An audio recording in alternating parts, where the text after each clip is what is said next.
Today's tarot reading and journal prompt is World Maker, the only job in the final future.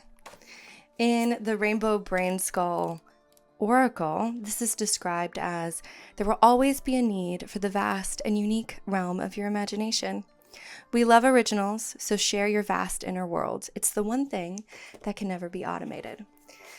Yes, our imagination and our creativity is what makes humans so unique.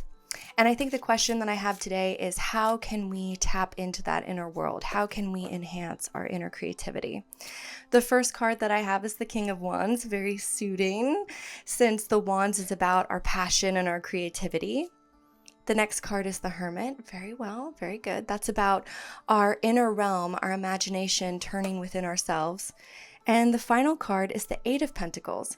This is about our work, our creation. And if you look here on the artist, has depicted an actual artist creating their work. They're literally taking their imagination and their internal vision and creating it.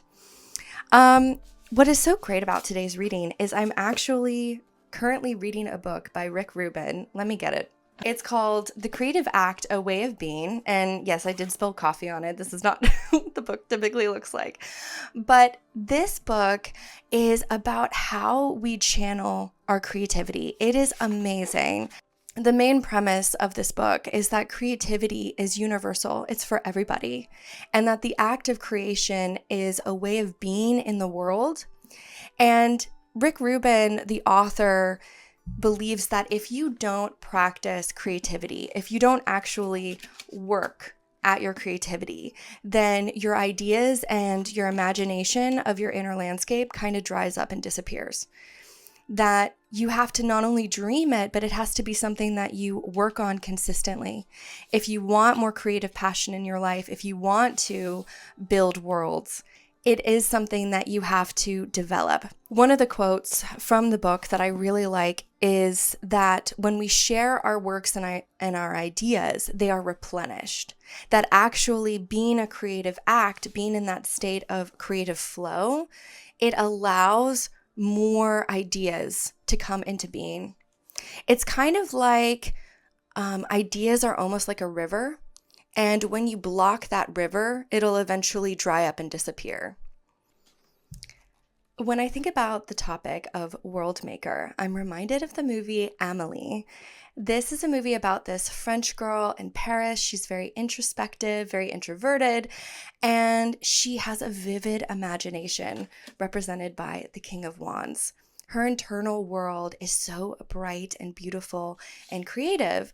And she's very much like the hermit because she's very alone and she kind of watches others from a distance and she spends a lot of time in her own thoughts. But as the story progresses, she embodies the Eight of Pentacles because she takes her creative vision and she puts it to work by doing these very small acts of kindness and sharing her creative vision with the world around her. And over the course of the film, we see how her imagination begins to change the world, not only internally, but the world around her.